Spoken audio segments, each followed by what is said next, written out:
del 2016, habremos de acreditar un menor déficit que el que se había anticipado, que también es una buena noticia y que manda señales de que el proceso de consolidación de finanzas públicas va caminando bien. El déficit, en su definición más amplia, los requerimientos financieros del sector público, habrán de ser 2.9 del PIB, que está por abajo del 3.5 que se nos había aprobado a finales del 2015 para el 2016 y un poco por abajo de la meta que se había actualizado después ya de haber recibido los remanentes de operación del Banco de México. El déficit que se había aprobado era de 3,5%, la meta actualizada ya después de haber recibido los requerimientos era de 3% del PIB y el que finalmente se alcanzó fue de 2.9 del PIB, poco por abajo, insisto, de esta meta actualizada que se tenía en agosto. Eso se refleja también en un mejor balance del sector público y contribuyó a ello pues, un crecimiento robusto de los ingresos del sector público que sumados con los remanentes de operación que tuvimos nos permitieron fortalecer los balances de Pemex y de CFE, así como alimentar los fondos de estabilización de ingresos petroleros. Esto quiere decir que en la ruta que nos hemos trazado de tener finanzas públicas sanas, vamos caminando en buen camino, a buen paso, en medio de un contexto muy complicado. Si regresamos a la presentación, la primera lámina, esta lámina llama la atención por varias razones. Llama la atención, por un lado, por la fortaleza de la economía mexicana, por la forma como ha crecido frente a circunstancias que han sido muy complicadas, muy adversas, y que a pesar de lo cual su desempeño y su dinamismo se ha venido manteniendo. Llama la atención en la gráfica lo constante que ha venido siendo el crecimiento en los últimos años. El crecimiento, sin tomar en consideración el sector energético, ha estado en la vecindad de 3% del 2014 a la fecha. Considerando el sector energético, ha estado en la vecindad de 2,5%. Pero si uno ve lo permanente, lo constante, lo robusto y lo resistente del crecimiento, para realmente darle contexto, hay que tomar en consideración 4 circunstancias por las que ha atravesado el país, que por sí mismo cada una de ellas hubiese implicado un reto muy relevante. La primera circunstancia importante es lo que nos ha pasado en el sector energético. Esto tiene 2 dimensiones que habrán visto ustedes con detalle ayer con el secretario de Energía y con el director de Pemex, pero tiene una dimensión relevante desde el punto de vista de lo que ha venido pasando con la plataforma. Este será el primer año en la historia reciente en donde produzcamos menos de 2 millones de barriles de petróleo diario. Para poner esa cifra en perspectiva basta remontarse al 2004, en donde México producía 3.3 millones de barriles diarios. Y tan solo en la anterior administración se producían más o menos 2.6 millones de barriles todos los días. Eso quiere decir que de una administración a la otra, por razones estrictamente geológicas, México está produciendo 700,000 barriles de petróleo menos todos los días. Para ubicar el número, 700,000 barriles de petróleo es todo lo que produce Colombia. ¿Qué está atrás de esta caída en la plataforma? Pues lo que está atrás es el agotamiento del yacimiento de Cantarell. En el 2003, que México alcanza su máxima producción, Cantarell solito producía 2.1 millones de barriles de petróleo diarios. Hoy Cantarell produce 200,000. Eso quiere decir que nuestro principal yacimiento está produciendo solamente 1 de cada 10 barriles que producía hace apenas 12 años. El trabajo que ha venido haciendo Pemex, como detalló su director general ayer, ha sido un trabajo bien importante, porque la producción no Cantarell se ha incrementado en casi 60%, pero por más importante que ha sido el incremento no Cantarell, no alcanza a compensar la caída de ese yacimiento.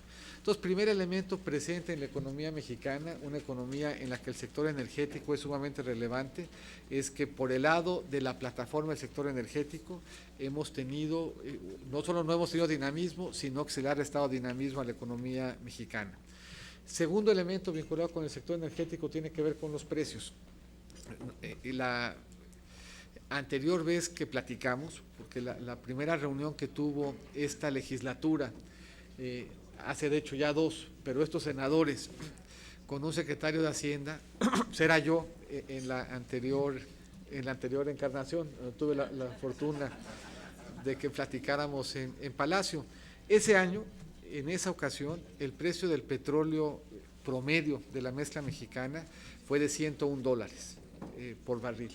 Estamos hablando de un lapso ya que le tocó a esta legislatura, de un programa económico con el que se estrenó este Senado.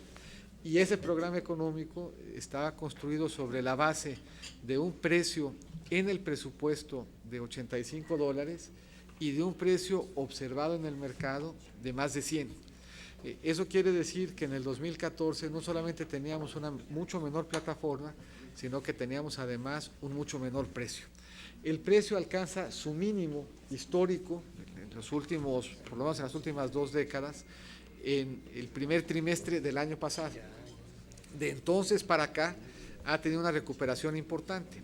A principios del 2016 llegamos a ver un precio de la mezcla mexicana de $18 por barril. Al cierre de 2016 estábamos viendo ya un precio de la mezcla de 45, casi 3 veces más del que vimos en febrero, pero menos de la mitad del que teníamos hace apenas 5 años.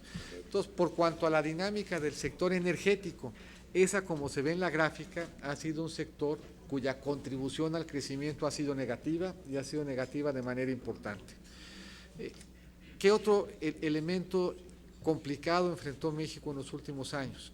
La variable más relevante para el sector exportador es la producción industrial en los Estados Unidos.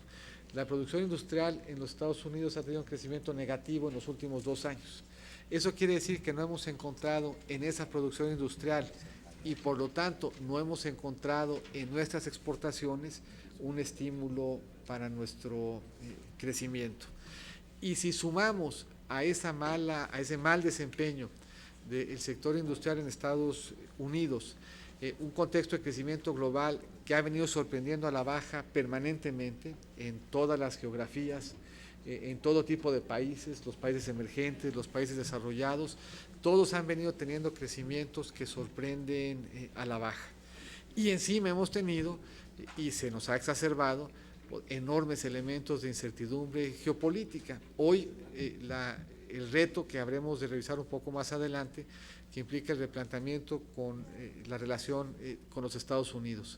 Pero visto en su conjunto y frente a todas esas dificultades, pues la economía mexicana ha mostrado fortaleza, ha mostrado dinamismo, ha generado empleos, ha traído inversión y ha podido sobreponerse a retos que, insisto, hace apenas algunos lustros nos hubiesen puesto en severos aprietos. La combinación de todos estos factores implicó que México perdiera en lo que va de la administración 5 puntos del PIB de ingresos públicos vinculados al petróleo.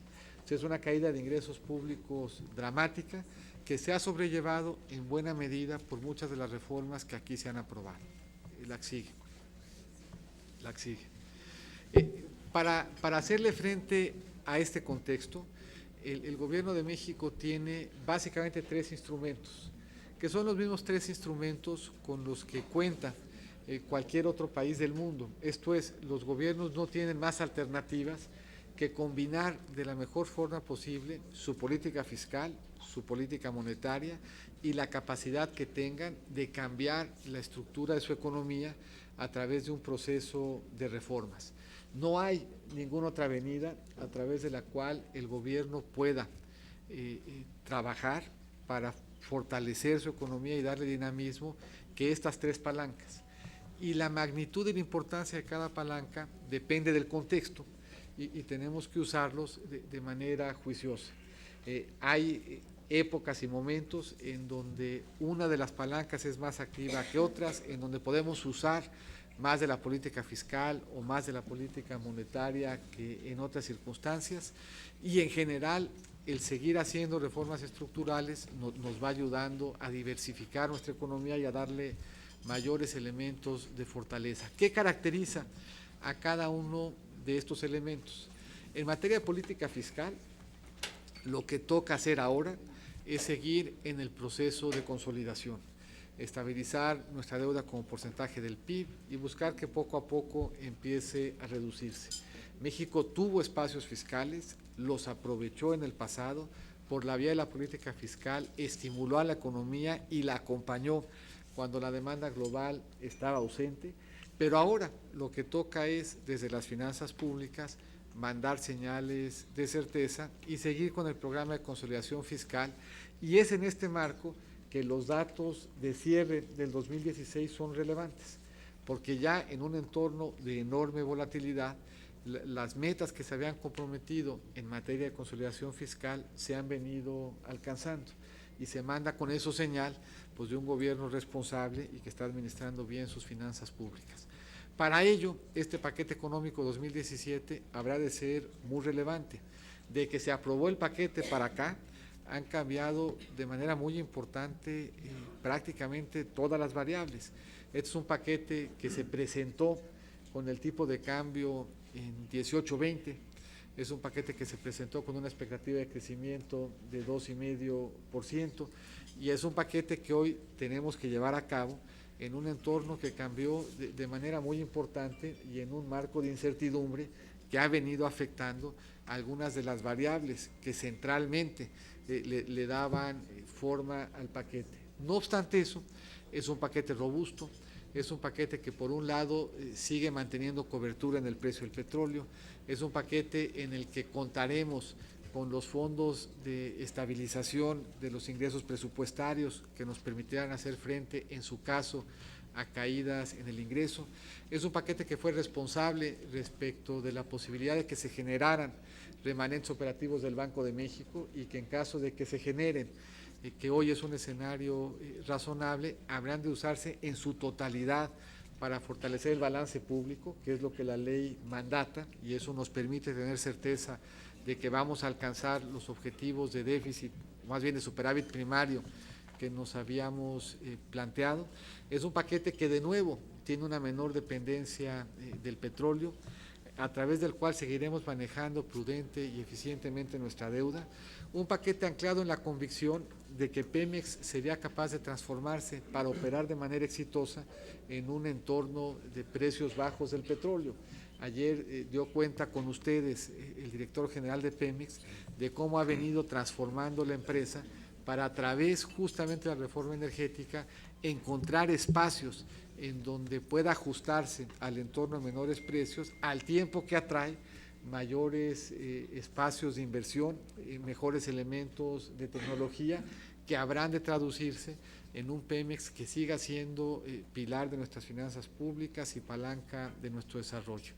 Y en un contexto además en donde, como parte de un proceso amplio de reformas, estamos abriendo las posibilidades de inversión en el mercado de combustibles, y lo estamos haciendo además pues, en un contexto muy complicado, en donde, con independencia de esta flexibilización, la combinación de tipo de cambio y de precio de las gasolinas con cargo a la evolución del precio del petróleo, tema que tuvimos oportunidad de platicar con amplitud en días pasados, pues ha generado presiones muy importantes en el precio doméstico de gasolinas.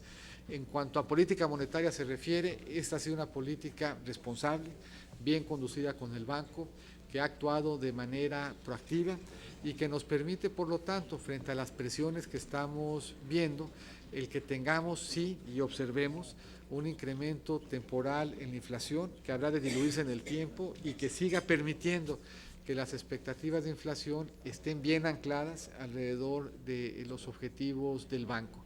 Eso quiere decir que en materia de política fiscal y en materia de política monetaria, el tono habrá de ser la prudencia, y el tono habrá de ser, desde el lado de las dos políticas, mandar señales de certidumbre respecto a la conducción de las finanzas públicas en la fiscal y respecto de mantener bien ancladas las expectativas de inflación en la monetaria. Eso nos deja como espacio de fortaleza el que sigamos implementando las reformas estructurales. Y las reformas estructurales son de diferente tipo. Hoy tenemos, por ejemplo, posibilidad de financiar infraestructura a través de asociaciones público-privadas, al amparo de marcos normativos que se han venido fortaleciendo por este Congreso. Tenemos la posibilidad de desplegar recursos de inversión a través de SECADES, a través de fibras para el sector energético, para la infraestructura. Tenemos posibilidad de movilizar inversión e infraestructura a través del FONADIN o de la Banca de Desarrollo, de suerte tal que lo que estamos buscando es redoblar esfuerzos para que no haya un solo proyecto de infraestructura viable que no se realice por falta de financiamiento. La subasta de los campos al amparo de la Ronda 1.4 comprometió en beneficio del país más de 40,000 millones de dólares de inversión, parte de la cual se va a empezar a ver este año y no se habría visto en ausencia de la reforma energética. Solamente Trión, el campo de aguas profundas, en donde Pemex y BHP irán de socios, habrá de movilizar en la vida del campo más de 11,000 millones de dólares de inversión. Eso quiere decir que esa reforma estructural en lo particular hoy nos está ofreciendo avenidas de inversión que el país no tenía disponible tan solo hace algunos años. La reforma de telecomunicaciones y el despliegue de la red compartida es un proyecto de más de 59,000 millones de pesos, de los cuales 8,000 habremos de ver invertidos ya durante este año, que nos permitirá una cobertura de banda ancha que le dé al país muchos mejores espacios de competitividad y de aliento. Pero así como la energética y la de telecomunicaciones anclan, vemos proyectos como la modernización del puerto de Veracruz o del aeropuerto que están movilizando importantes recursos de inversión del sector privado que nos ayudan frente a la incertidumbre a que la economía preserve elementos de dinamismo. La sigue. Todo esto tenemos que hacerlo este año al tiempo que le damos forma a las reformas que aquí se han venido aprobando, al tiempo que construimos un país con un mayor compromiso sistémico en materia de transparencia, que construimos un país en donde el combate a la corrupción se dé todos los días en todos los niveles de gobierno y en donde tengamos a la sociedad civil al centro de los procesos de rendición de cuentas y donde terminemos de consolidar nuestra transición hacia mecanismos orales en el desahogo de los procedimientos jurisdiccionales al amparo y en beneficio de un solo Código Nacional de Procedimientos Penales.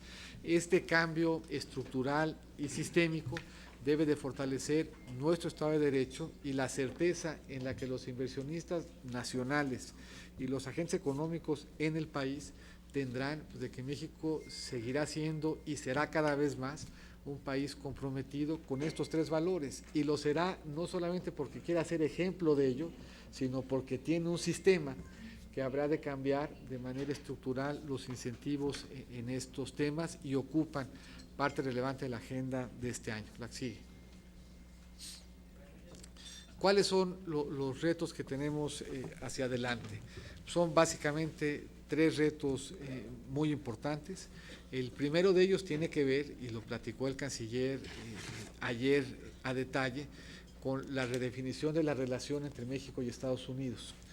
Pero así como en lo macro y en las finanzas públicas hablamos de fundamentales y decimos que son los fundamentales los que deben de mover las variables, y decimos, como dice el Banco de México, que hoy el tipo de cambio está lejos de los fundamentales y que a fuerza de perseverar en ellos habremos de buscar que esas variables reflejen de mejor forma nuestra fortaleza. También es cierto que en este espacio de diálogo y de redefiniciones con los Estados Unidos hay fundamentales que acreditan no solamente la posibilidad, sino la certeza de que el diálogo habrá de llevarnos a buenos resultados. Vamos a llegar a ese diálogo comerciando más de $1 millón cada minuto, siendo el socio comercial primero o segundo de 29 de los 50 estados, habiendo recibido de manera permanente en México al doble de americanos de los que vivían aquí en el 2015.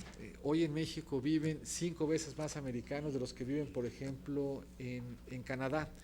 México es el principal inversionista de una economía emergente en los Estados Unidos. le compramos más a Estados Unidos que toda la Unión Europea, sin tomar en consideración al Reino Unido. Le compramos 4 veces más que Brasil, Rusia, India y Sudáfrica. Y atrás de cada uno de estos datos hay familias, hay empresarios, hay inversionistas, hay estudiantes, hay consorcios de investigación, hay universidades que tienen diálogo y que tienen interés en que la relación y la integración siga traduciéndose en espacios de prosperidad compartida. Por lo que, como ha dicho el presidente, pues debemos de tener confianza en estos fundamentales, confianza en nuestra capacidad negociadora, confianza en nuestra importancia sistémica para los Estados Unidos y para el mundo. Decía el senador Gamboa, somos una de las 20 economías más grandes del mundo, somos miembros del G20, somos miembros de la OSD, no se entiende ninguna conversación en materia económica global de la que México pueda estar ausente, entre ellas de esta redefinición en la que estamos hoy inmersos, que es muy importante para nuestro presente y para nuestro futuro, con muchos elementos que nos dan fortaleza, muchos elementos también que nos ayudan a diversificarnos como una economía, con un mercado interno cada vez más robusto, con procesos y alternativas de inversión que no están sujetas a esta incertidumbre y que sin ninguna ambigüedad habremos de llevar a buen paso y a buen destino. La que sigue. En materia de lo que estamos haciendo al amparo de la circunstancia que atravesamos de mayores precios de la gasolina, con cargo a lo que nos ha venido pasando en el tipo de cambio y lo que pasó en materia petrolera, en donde solamente entre agosto y diciembre vimos un incremento del precio del petróleo de 44 a 55 dólares. La primera vez desde 2008 que la OPEP se pone de acuerdo para recortar la producción, buscando activamente un incremento importante en el precio que, insisto, del primer trimestre del 2016 al último trimestre de 2016 se incrementó casi por 3 veces. Estamos en constante monitoreo por parte de la Profeco y la CRE para evitar incrementos injustificados. Allí han sido activas ambas instancias y donde se han detectado abusos se están deslindando responsabilidades. Se está reactivando y fortaleciendo el programa de apoyo al diésel agropecuario y marino.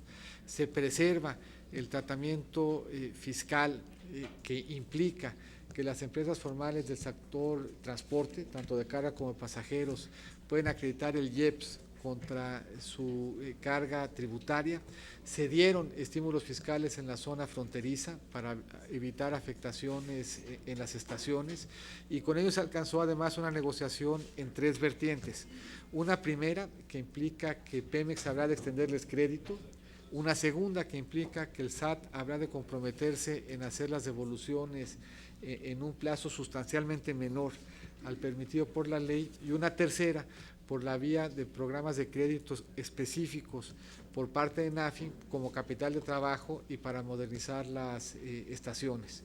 Estamos buscando a través de la banca privada y de la banca de desarrollo el que fomente una mayor inversión en que es uno de los sectores en donde menos hemos invertido en los últimos años y que esa falta de inversión hoy implica que México tiene poca seguridad energética, baja capacidad de almacenamiento, de transporte, de ductos, que tiene la mitad de las gasolineras que debiera de tener y que este proceso habrá de permitir estos espacios de inversión.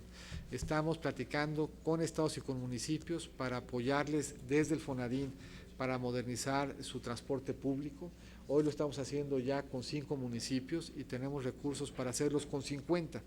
Y eso va desde los estudios hasta el apoyo en los procesos de inversión para que tengamos cada vez más ciudades con un transporte público moderno y eficiente. Estamos también trabajando en la reconversión del transporte público a gas natural y hemos puesto a disposición de los estados programas de financiamiento tanto para modernizar la flota de taxis como para actualizar a los que así lo deseen a taxis híbridos. Junto con el Infonavit, trabajando además en programas que faciliten la movilidad urbana. La que sigue.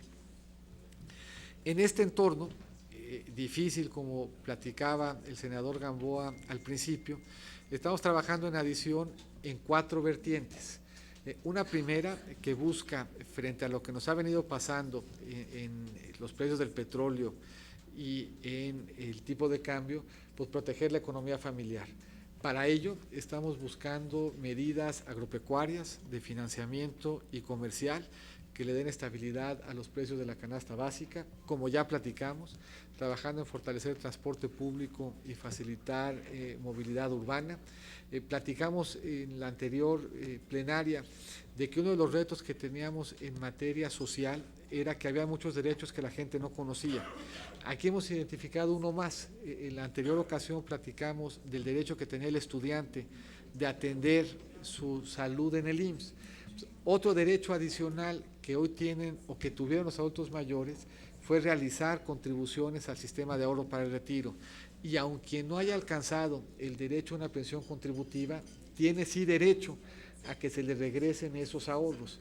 Y hoy hemos encontrado que hay más de 50,000 millones de pesos en beneficio de 3 millones, poco más, de adultos mayores que están en el sistema de ahorro para el retiro, que les han generado rendimientos importantes, pero que tendrían derecho a recoger, derecho que no conocen y que por lo tanto no han ejercido. Estamos activamente buscándolos para que en este contexto cuenten con ese ahorro que acumularon en su vida productiva y al que tendrían un derecho que hemos detectado desconocen. El IMSS y el ISSSTE, los dos, han fortalecido sus paquetes de prestaciones sociales, y esto va desde las guarderías hasta todo el paquete de prestaciones que impactan y que fomentan mejores espacios de inclusión laboral que estamos buscando hacer extensivos a grupos vulnerables. Y estamos para ello también fortaleciendo la capacidad crediticia de la banca de desarrollo, y habremos de someter a consideración del Congreso una reforma para darle apoyo en ley a toda esta evolución financiera, toda esta evolución tecnológica que hemos empezado a ver en la capacidad de intermediación financiera, y que muy útil nos sería para fortalecer desde procesos de envío de remesas hasta procesos de acceso a productos de crédito y de ahorro de manera muy descentralizada y mucho más eficiente, para lo cual necesitaremos de su acompañamiento al amparo de esta iniciativa.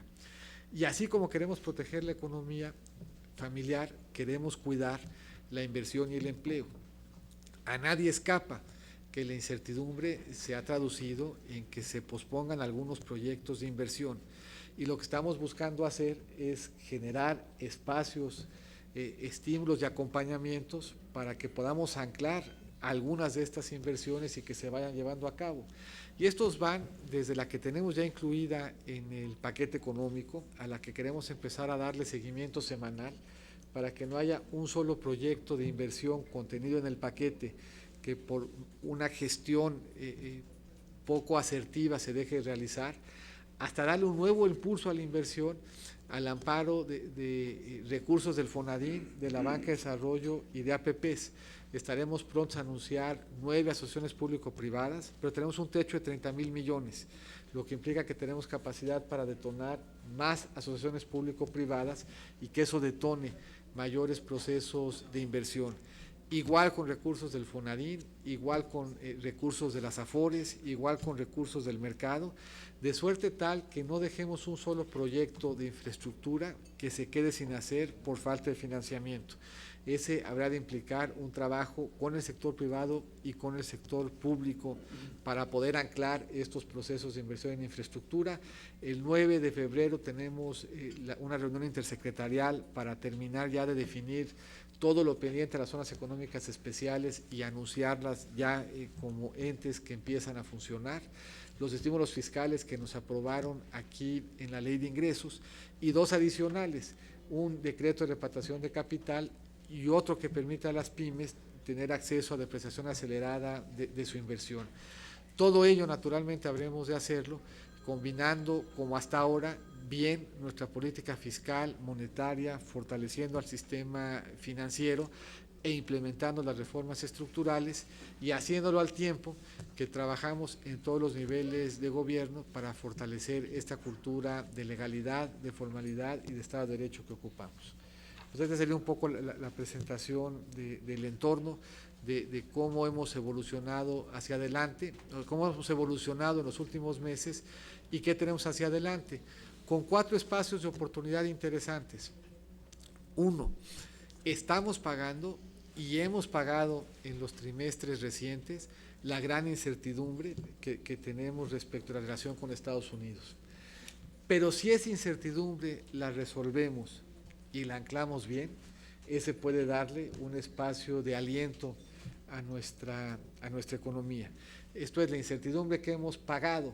En la medida en que la podamos convertir en certidumbre, pudiera detonar un desempeño económico más acorde con nuestros fundamentales y con nuestras fortalezas.